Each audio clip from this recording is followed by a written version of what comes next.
So good afternoon. We're absolutely thrilled to have this time to talk with you about nonviolence and to talk with you about your recent book, which is A Theory of Nonviolent Action, How Civil Resistance Works. So thank you, Stellan, for taking the time to meet with us. Thank you, Rania. I'm really happy to be here. Thank you. So in your book, A Theory of Nonviolent Action, How Civil Resistance Works, you write, and I quote, "My aim is to develop sociological concepts for nonviolence by using a sociological perspective to interpret and conceptually describe nonviolent moments in conflict situations in order to develop analytical tools and a critical movement repertoire." So could you explain what that means to a non-social scientist? Well, it's a matter of finding a way to talk about nonviolent action that is about the society, politics, where we can understand it irrespective of the context or the religious beliefs or the political ideology of those using it. So the idea is to connect it to the common language within social science. Okay.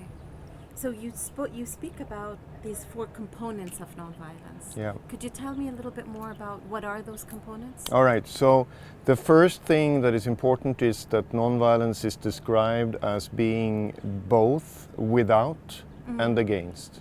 Okay. So without the use of violence, but against violence, trying to undermine it. So that combination is what makes it particular. And then the four components are power breaking, which is about resistance. And secondly, it's about normative regulation, which is about building up alternatives. And thirdly, it's utopian enactment, which is about creating your visions here and now as a tool in your resistance. And the last component is dialogue facilitation, which is then about facilitating our mutual understandings in society. Okay. And the nonviolent movements that you've studied, which have literally been around the world with the exception of Australia and New Zealand, do you find that they have all these four components? I mean, do you need all these four components to be considered a nonviolent movement? Or can you just have one of the four? So different movements will have different definitions and they will practice it differently. They will be sometimes very creative and use all four. But I would say that that's unusual. Could you give me an example of such a movement that uses all four and is so unusual, possibly to be inspiring? Or? Well, I would say that the American civil rights movement was applying all four, and they were creative in developing their repertoire. So they used, for example, utopian enactment, which is quite unusual otherwise in movements. So when they were resisting the segregated beaches, they were doing what they called beach-ins. So black and white people went to the beaches together and they were defying the rules of a white-only beach by being black and white together, having their picnic baskets and their swimming suits on them. So then they got arrested, they got beaten, but then when they were released from prison, they went back, but not in a protest. They went back with the intention of being black and white together on the beach with their picnic basket and their swimming suits and have a good time. So when that was repeated again and again, they were dramatizing the injustice, but also the possibility of us living together, integrated and enjoying the beach on a sunny day together. So that is kind of embodying the future in the way you act, which is an attractive way, and it's a way that speaks also to the emotions, to how people view each other, and it goes against the dehumanization that otherwise happens very much in violent conflicts. Do you find from your field research that those communities or those movements that actually had utopian enactment were able to sustain their energies a little bit longer than those that didn't? I mean, in other words, is the utopian enactment that is done by communities or even by individuals, does it become a source of hope for them so that they can struggle through the injustice? So I would say that basically my study so far has been very much theoretical, trying to show another perspective on what nonviolent action and civil resistance is all about. I think there is more empirical need of research to study such things. But yes, my understanding so far is that groups that work on their alternatives, their visions, and build up what they are struggling for, they have more of resilience, it seems like. Than simply struggling against. Yes, because it's very draining to just struggle against. Yes. And it's also, which I think is important about the effectiveness, it's also hard to win over those people that are not already subscribing to your cause. You become more attractive as a movement if you struggle for something, and you become like a movement that also embody the alternative. It's very, very inspiring, I have to say. Within those 4 components, one may argue that there's only one controversial component, which is this presentation of dialogue. So how do you talk about dialogue without talking about power relations? Right. And how do you talk about dialogue? Is what you mean by dialogue conflict resolution, or do you mean dialogue as a means for conflict transformation? So if you could talk to us a little bit more about dialogue and negotiations. Yes. So a key thing with this idea of nonviolent action being a combination of these 4 is that you are always combining the 4. That is the idea. Then in reality, maybe movements are not able to do it very good, but that's the idea to do it. And then it means when you have dialogue, you have to have a power perspective. So for example, Gandhi was arguing that it was with the help of escalations continuously of resistance that you create the possibility of a dialogue with your opponent. In the same way as trade unions have done with strikes. And I think in conflict resolution generally as a field where it's very professional in the way of dealing with conflicts, they don't understand normally the importance of power. So I would say in most conflicts that are serious, that are about violence, you have a strong component of power or dominance. And this kind of asymmetric relationship makes dialogue not possible between these groups that are in conflict. So dialogue here is important to understand that it builds on the idea that we're equal and we are discussing in a way where our arguments are part of how we try to convince each other. So dialogue is something that happens between equal citizens. And then on the middle level of a power hierarchy, you could have negotiations. If you have a strong mobilization of your resistance, the people at the top level are mostly people that has to be socially forced to agree upon something of a solution. So nonviolence is about people power in the sense that you have dialogue with people that are citizens, right? And that is important to have also in violent conflicts, because if you can't win over the vast majority of ordinary citizens in a dialogue, it's not about a democratic change.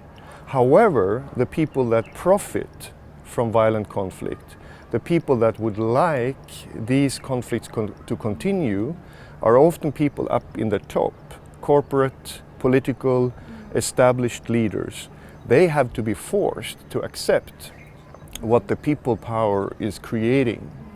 So it's not about having dialogue with fascist leaders or fundamentalist dictators. It's about forcing them to accept what the people power is demanding. But the people power is built through dialogue among ordinary people. So basically conflict transformation Yes. is what this dialogue Right. is looking towards. Exactly. And not simply resolving the conflict to stop the tension. No. But using the tension to Yeah. change the social Yeah. atmosphere. Yeah, and very often nonviolent movements, they bring the conflicts up from under the table to be visible. Yes, to take it from this aspect of slow violence or systematic Right. violence to bring it to the Exactly, foreground. exactly. Yes. So let me ask you, how are movements in concrete social context capable of constructing nonviolent action in a way that the nonviolent action becomes regular and normalized and no longer Yeah. presented as this fringe way of behavior, as is commonly presented, unfortunately, in mainstream discourse? Yes, that's a challenge because it's an unusual way of doing political struggles. It has a long historical tradition, but it's unusual.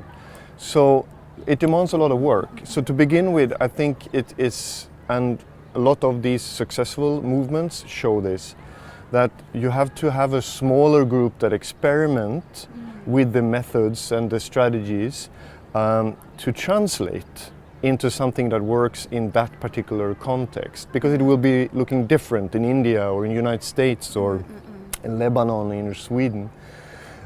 So that's important to begin with. And I think the other part is that it seems to me that those movements that focus on building first their alternatives, building up what they are struggling for, will be also more empowered and having the resources internally to do the resistance with resilience.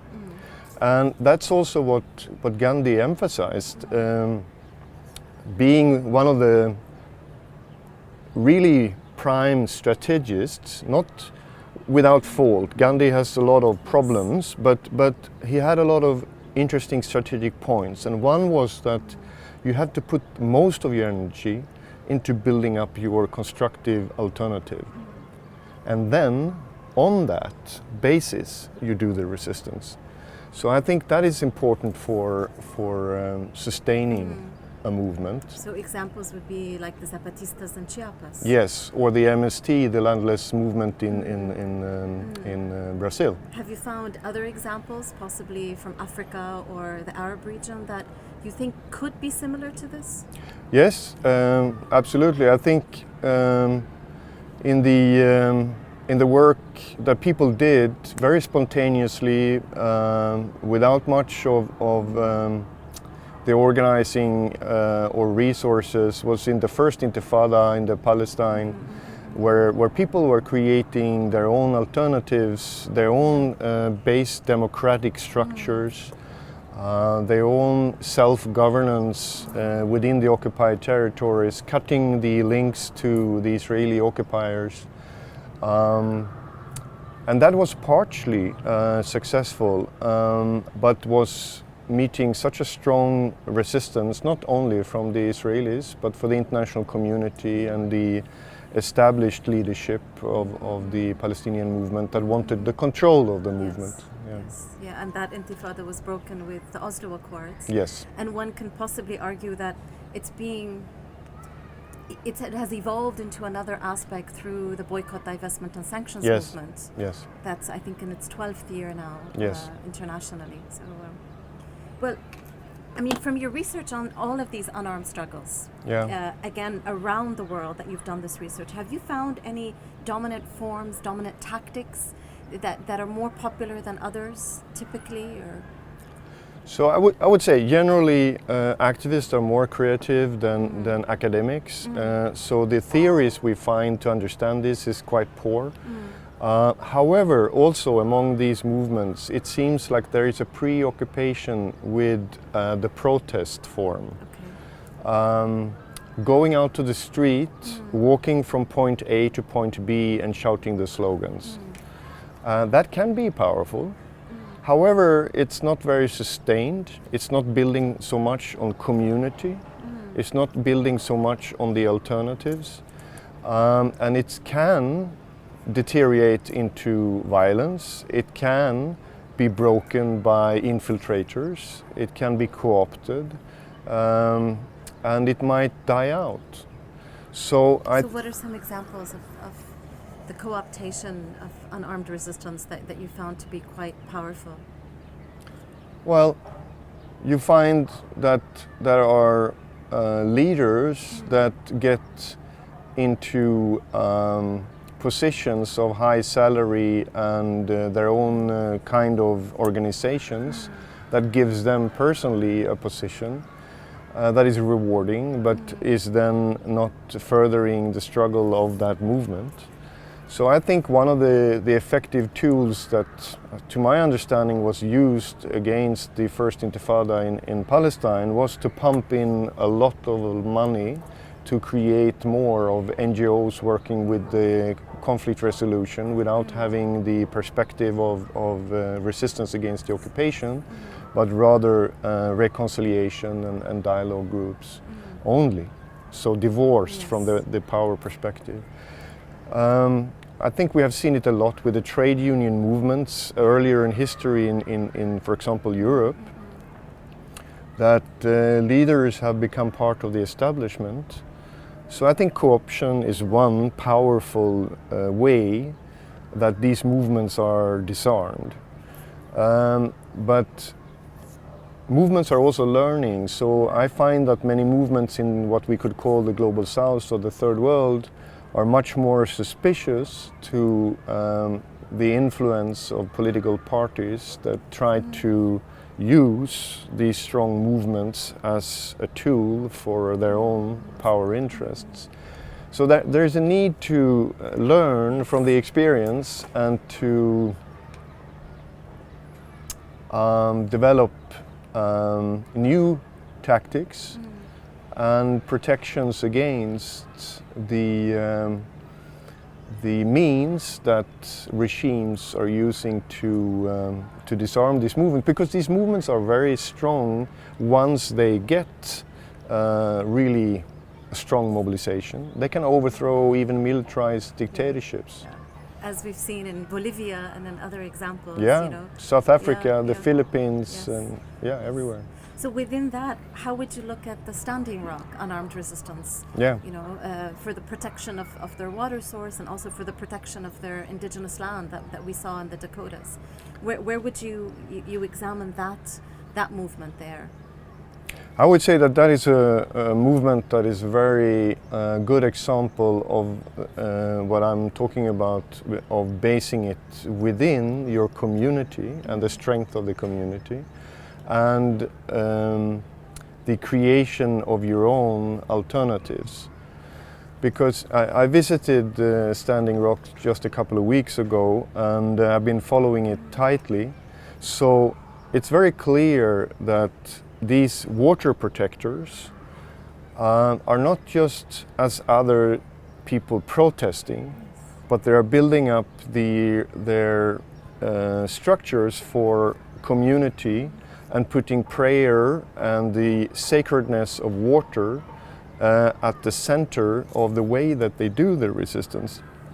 So that was very important also when there were allies coming in, that they had to follow that kind of way of doing resistance. And I think that builds on the traditions and the knowledge that the indigenous people have since so many generations, and they have survived with resistance for over 500 years. So that speaks to the resilience they have, and I would say that is rooted in their sense of community and their attempt of basing their resistance not on solely on social media, but they use it not solely on temporary protests in city centers, but grounding it in the lived community and the values that all that stands for. And that creates another approach to resistance. And it also creates a defense against co-optation by allies. Yes. Which is another form of co-option that Exactly. happens, and it may happen inadvertently with good intentions. Yes. But it's still important that the people who are oppressed themselves Yeah. are able to determine the strategies of their movements. Yes, exactly. Within your research, did you find that there were particular issues of oppression that tended to encourage unarmed resistance more than other issues of oppression? So it seems to me that when we look at nonviolent movements and their civil resistance over the history, it's really a large, broad range of issues. But it's very striking that it's about issues that are very fundamental. It's about issues that are very much broad-based interests and needs for ordinary people.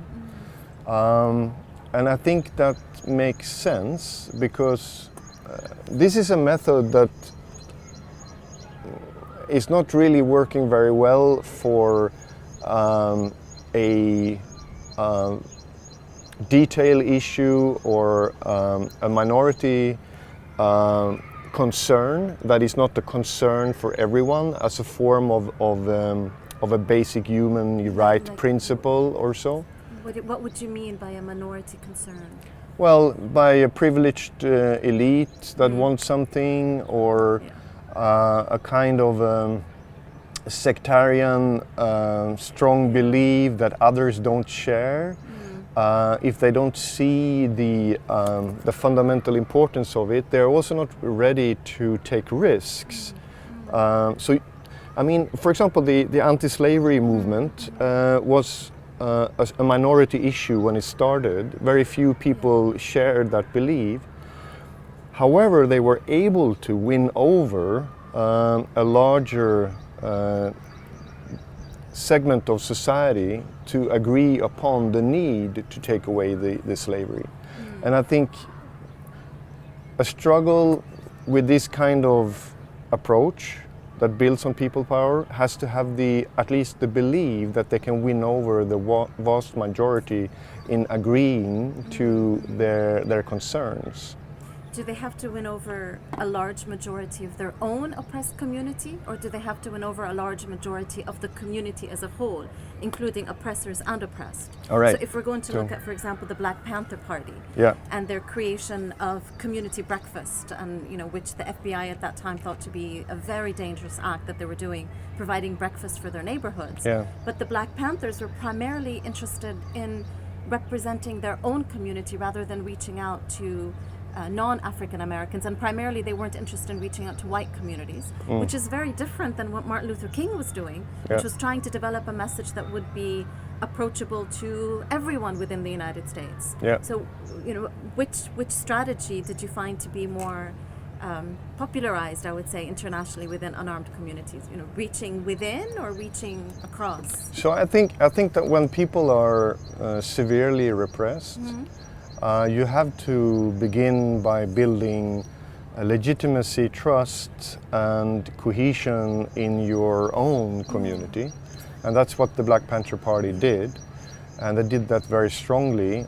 People tend to not really see this with their constructive work. They are only seeing that they were carrying guns. That's what they're known for. But actually, they were doing a lot of community work. So I think that is the basis of any kind of successful resistance later on.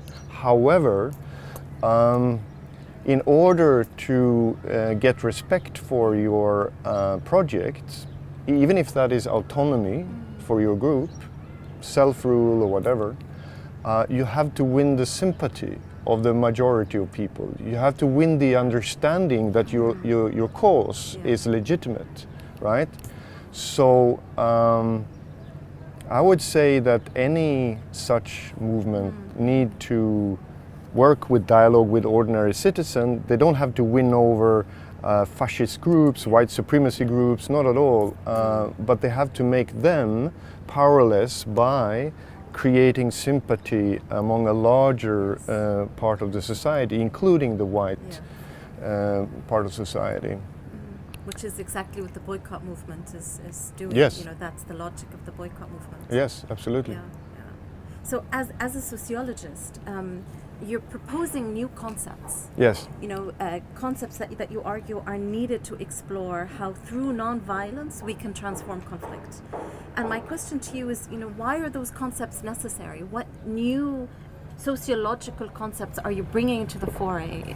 Why is such research necessary? Why are not the already, you know, the current tools that people are using to study nonviolence enough? Right.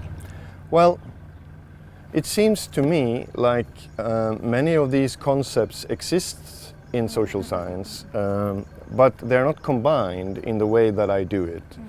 And so just to take an example, I take inspiration from many sources like Habermas, Foucault, Goffman, Bourdieu. But one of the problems with, for example, Habermas is that he is not taking the body, emotions and systemic power very serious. That is not really integrated into his thinking. However, if you apply also the approach that exists with the other dimensions, you will get a more realistic understanding for his suggestion of communicative rationality and dialogue that he thinks is really important for society. And other approaches, like the one from Foucault, is emphasizing power and dominance, which is really important. However, if you combine that together with dialogue and utopian visions of a different society, you also get the possibility to see how that resistance could be nurtured and be strong. So I think it's the combination of concepts that makes a difference here. And I emphasize how also dominance is built on some form of cooperation. Even if it's involuntary, you don't want to do it, it's done with obedience, there is also an element of cooperation. That for me doesn't mean that people that are oppressed are morally guilty or responsible for what happens. No. But what it means is that through that cooperation, you can do resistance. Yes. Because by breaking that cooperation, you will also show that even a military dictatorship is dependent on ordinary people's cooperation.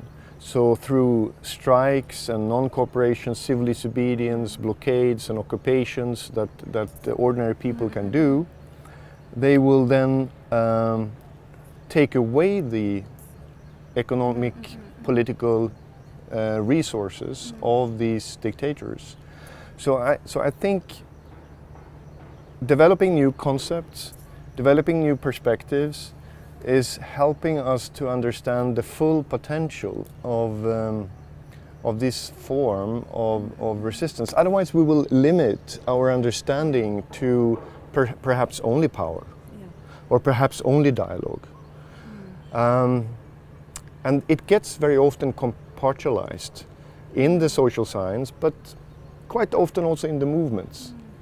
But the unique thing with this form of struggle is that it tries to create a creative tension between these ways of acting, which I think is very potentially powerful. There's a social force within that of having visions, creating alternatives, resisting the power, and trying to have dialogue at the same time. But therein also are some contradictions. Well, one of the questions that you know we are faced with as activists and scholars, and I'm sure that you're faced with too, is there a binary? I mean, do these movements that do unarmed resistance, does that mean that they reject armed resistance and vice versa? So do we have to be in one sector or another? Or have you found that there's a fluidity between armed resistance and unarmed resistance? And if there is that fluidity, how much more difficult does that make your job as a scholar in assessing this kind of work? Yeah. So to begin with, there is a lot of misconception here. People believe that those using nonviolent resistance or civil resistance are pacifists. But it's a very, very small minority that is really hard to even detect when you look on these different movements in the history. The vast majority, maybe 90%, there hasn't been really research on that, but they are pragmatics. They're using these methods because they don't have enough of weapons, or they don't believe that using the weapons will actually further their cause. Because they have seen in history that they have been crushed, or the movements have been destroyed when they have been using armed resistance. So then they choose what seems to work, and that's civil resistance. All right? So that is an important starting point. I think, however, this whole package of acting with civil resistance is a strategic choice. So on the level of strategy, you have to make a choice of what kind of struggle you want to do. However, on the empirical level, it's not the binary at all. It's an empirical, clearly continuum where you find all different forms of violence being used also by nonviolent movements. Like what, for example? Well, the Indian movement had regular occasions with frustrations and sometimes provocateurs, but also internal in the movement with the violence they were encountering. So people were burning down police stations. There were riots where there were really horrific violence being used. And there were also, of course, like in any other movement, there was patriarchy where male were dominating in the movement, although Gandhi tried to lift up women and their leadership roles. So you would find slow, systemic structural violence. You would find direct violence occurring. So, and I mean, Gandhi was regarded as a guru, so it was very unequal in many ways in that sense, which was a sign of a religious authority within the movement that kind of violated the voice of other subaltern groups within the movement. It's very much that the movement is equal to Gandhi sometimes. Yes, so what I mean is that there is no, what I know, no nonviolent movement that is struggling in a serious situation of oppression and violent conflict that is not also sometimes by mistake or by habit or by not being able to deal with all forms of violence, that is not also themselves practicing violence. At the same time, you don't find armed groups that are only doing armed resistance. They will also use other means. They will also use other forms, political parties, or they would use other forms of struggle. And one of the most non-violent armies I know in the world are the Zapatistas. So they used their arms in the beginning, in January 1994, and occasionally during the years after. But otherwise, over all these decades, they have focused totally on creating their autonomy, their self-governance, having negotiations, doing marches, doing non-violent resistance to protect their villages. So they are experimenting with a way where their army that still keeps their weapons is creating space for the autonomy and the self-rule to develop. So they are protecting their possibility of doing non-violent resistance. So their army is very clearly only being used in order to defend themselves if they would be threatened with genocide again. Yeah. So I think we have no reasons to see this as a binary, and we have to see it as a constant struggle where it matters if we're trying to diminish the use of violence in politics or if we're trying to increase it. So if we're trying to diminish it for the long term, it shows, the research in the field shows that it's more likely to create a human liberation with the means of unarmed struggle. Which doesn't mean that it is perfect, which doesn't mean that it is purely nonviolent, which doesn't mean that it always works, but it is more, it's more of a tool that liberates us from being imprisoned in a situation of violence and counter-violence.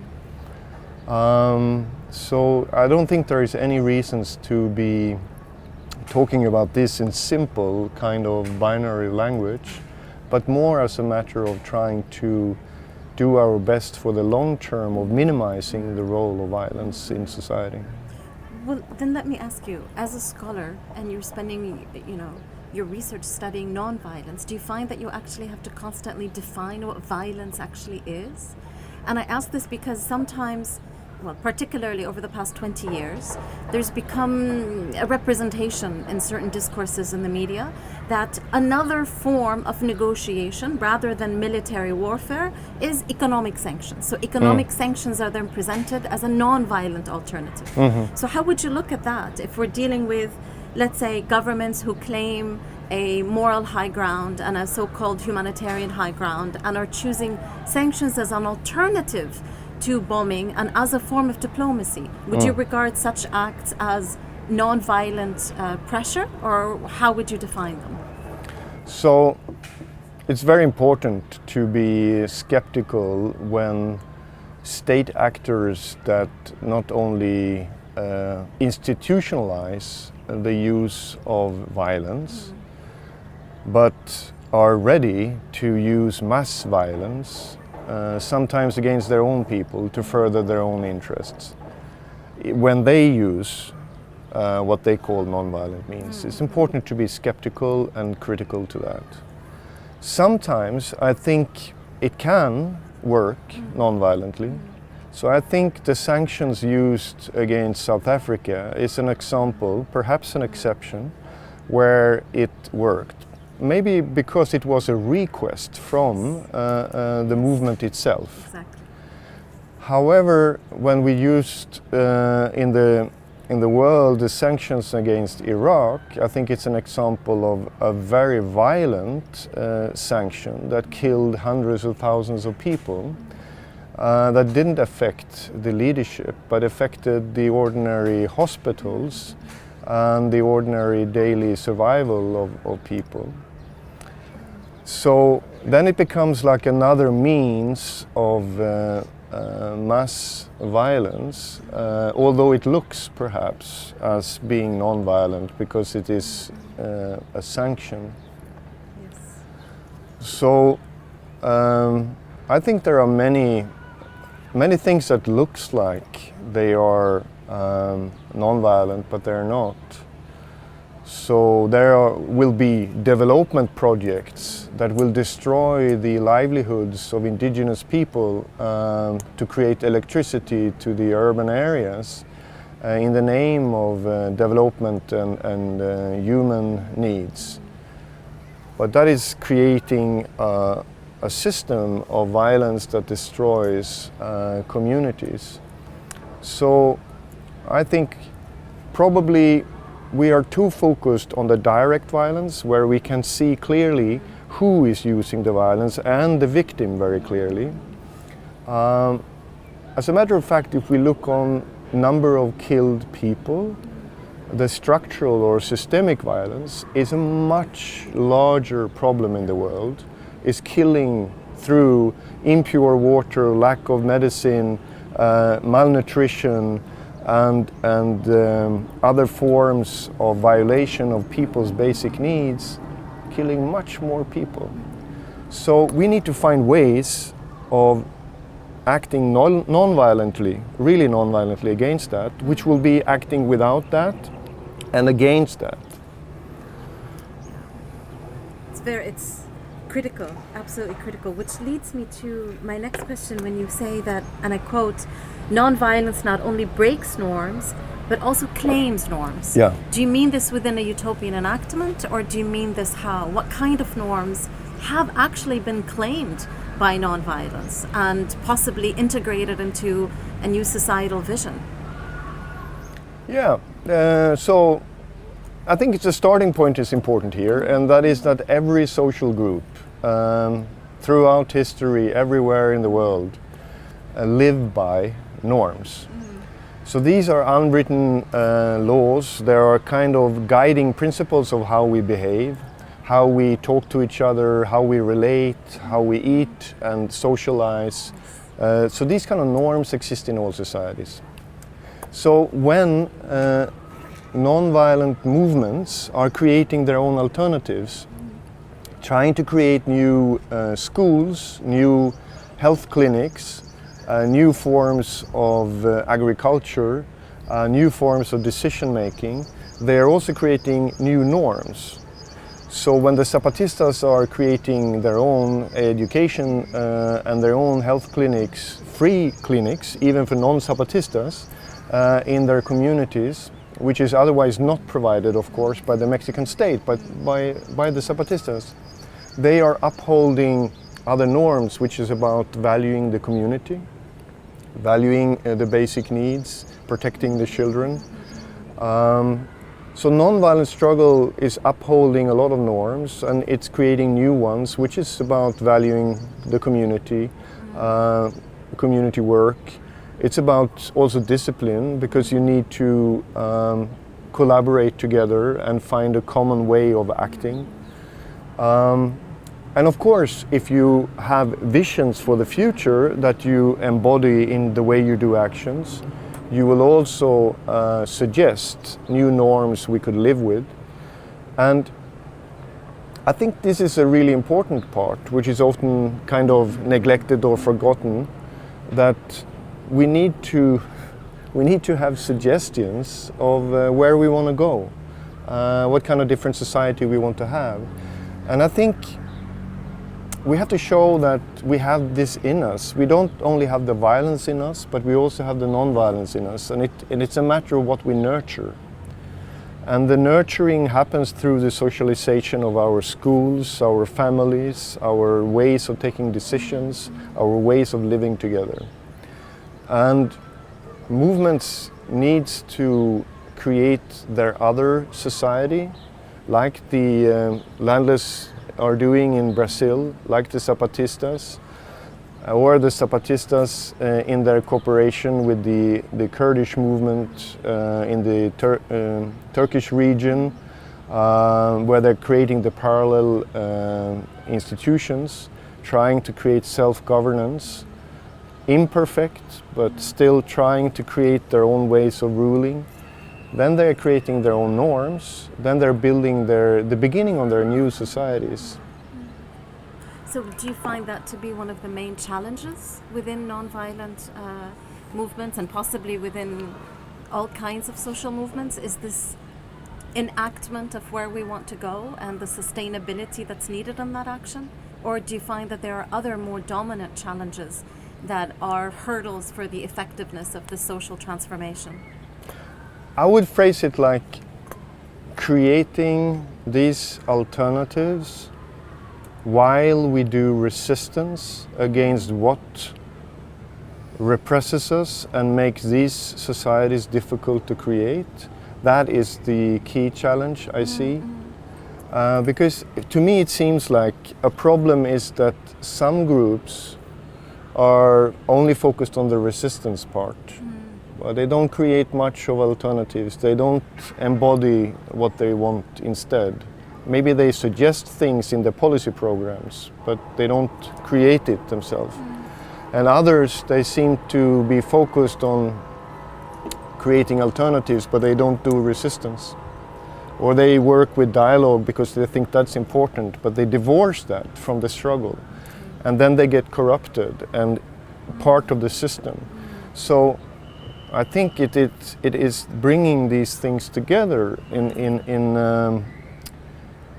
a movement that is the challenge.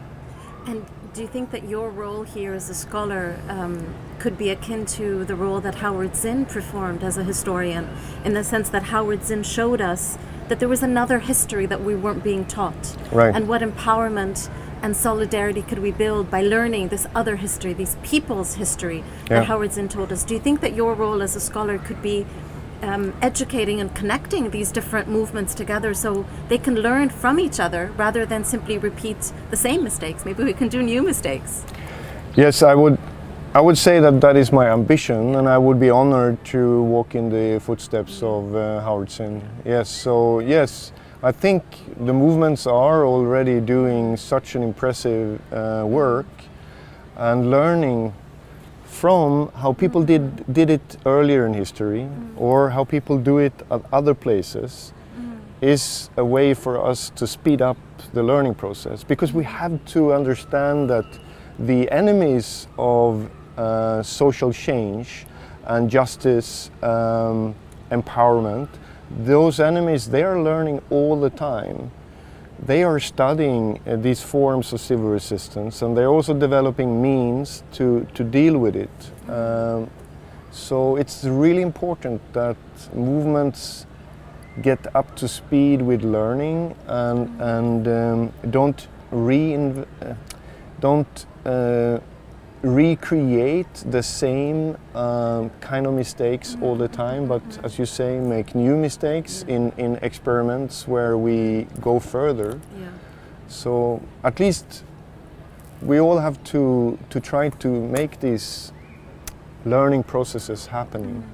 Well, I mean, you just spoke about an outside enemy, you know, the enemies, and in other words, the people or the systems that we're trying to change, that these movements are trying to change. But you also, in your writing, speak about an internal opposition. Yeah. So when you write, and I quote here, "It seems possible to combine elements in the repertoire of nonviolence in a productive way, but internal opposition makes the ideal impossible to realize completely and permanently." Who is this internal opposition that you refer to? Right. So it's not a person, it's not a particular group. It is in my study of these inherent concepts and principles of the civil resistance that I find that these 4 dimensions, they have a creative tensions with each other. So it is, I see many examples where it's possible to combine them. However, it seems like only temporarily possible to combine, because this internal tension that exists is often creating contradictions. Or, could you give me an example? Yes, so the combination of resisting power and having dialogue between equals can sometimes clash in a way that you are using the resistance to enforce the social change you would like to have, at the same time as you try to create dialogue. So which groups are you dialoguing with, and which groups are you enforcing your change with? That's one example. Another example is when you have your visions about an alternative society. You can build up an attractive idea of what could be, that could be created, right? You paint up something. However, when you create your alternatives here and now, your own schools, your own health clinics, your own decision models, they will be imperfect, right? So there will be elements of exclusions, there will be elements of indoctrination happening. We are not perfect people, right? So there will be a tension between the vision of what could be that the movement is portraying and what they're doing in their own building of alternatives. And I think this is possible to live with, and this is possible to have as a creative tension if we are ready to listen to how we could improve our building of alternatives, moving towards the vision. However, it's a strong tendency to stop critique of their own movement and to make a propaganda version of what we would like to do. And these kind of things will play out in movements in a way that can deteriorate, of course.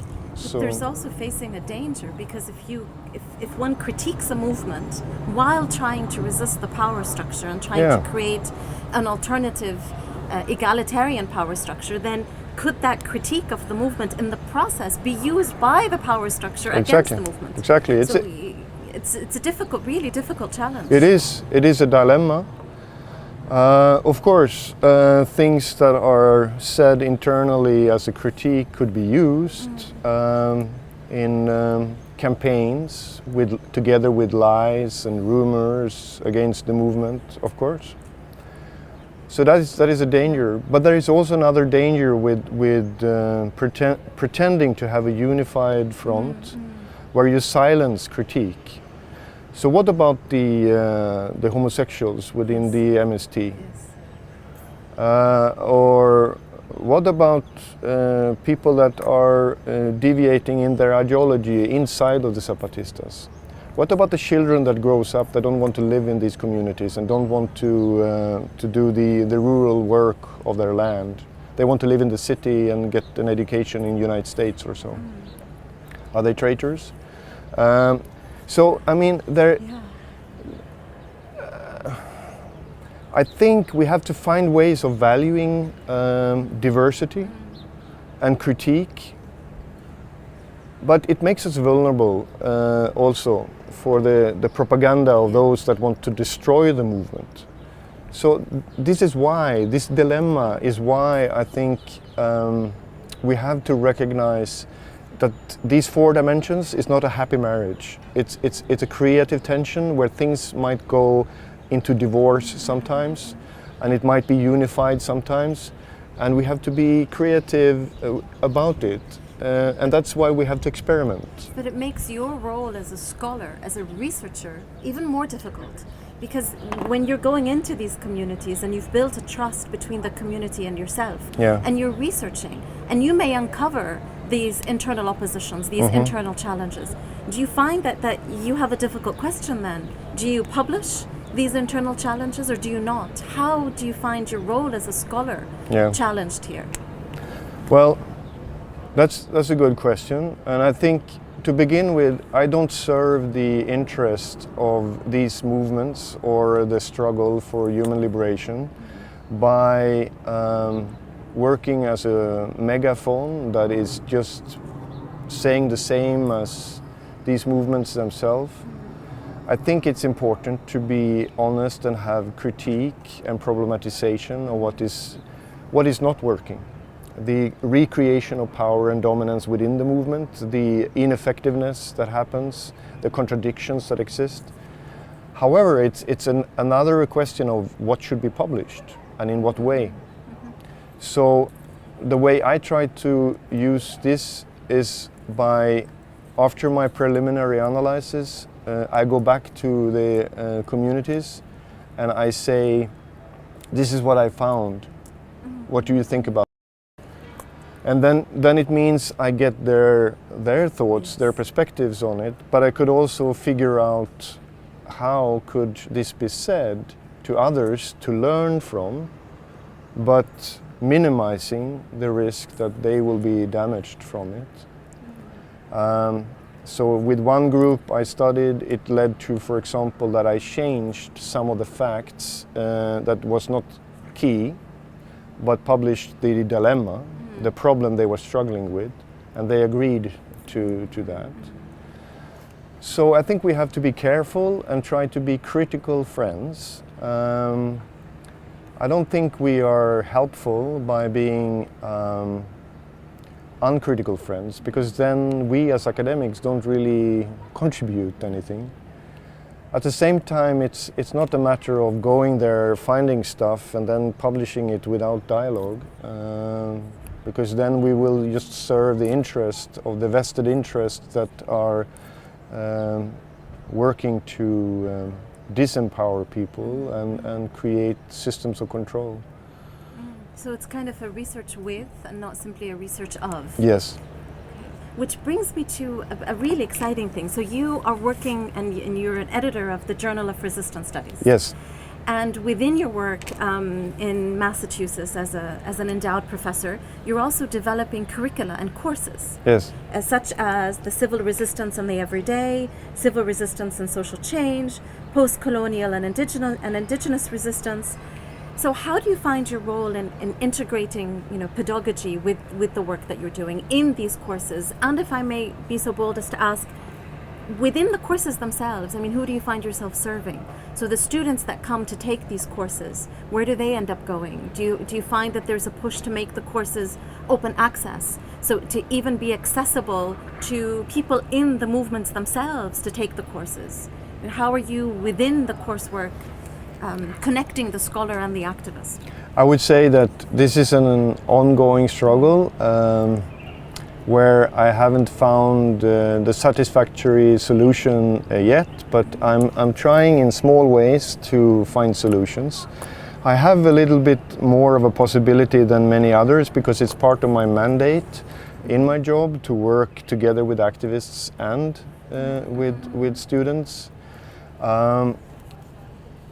So one of the ways that I try to deal with this is that I create at the same periods as I'm having my teaching also retreats where I bring together activists and academics to speak to each other. So I had, for example, a Black Liberation retreat where people from the Black Lives Matters were meeting people from the 60s, both from the Martin Luther King and the Malcolm X side of the struggle, to talk about experiences and look on the strategies for the future, how to learn from the struggle in the 60s today. I had that with the people from Eritrea. I'm going to have, together with people from the American Indian movement, where people from Standing Rock and people from the Red Power period in the 70s are going to talk together. So in these processes, I try to bring in students and I try to make that as an integrated part. However, I have to experiment with forms and I'm not satisfied yet how to figure this out. So it's an ongoing process. Well, could individuals who are not students at the University of Amherst in Massachusetts have access to these courses, to these syllabi, to the tools and the information that you're presenting? So the syllabi, they are free online, and it's possible, and I encourage that, to have activists that just take the course for free. Without getting the university credits. That's also possible.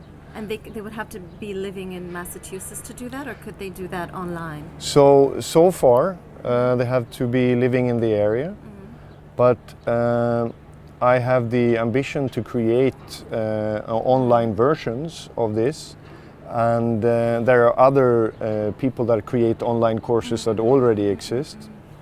But I'm also traveling around, so during half of the year I'm visiting groups, and very often I'm then also doing courses.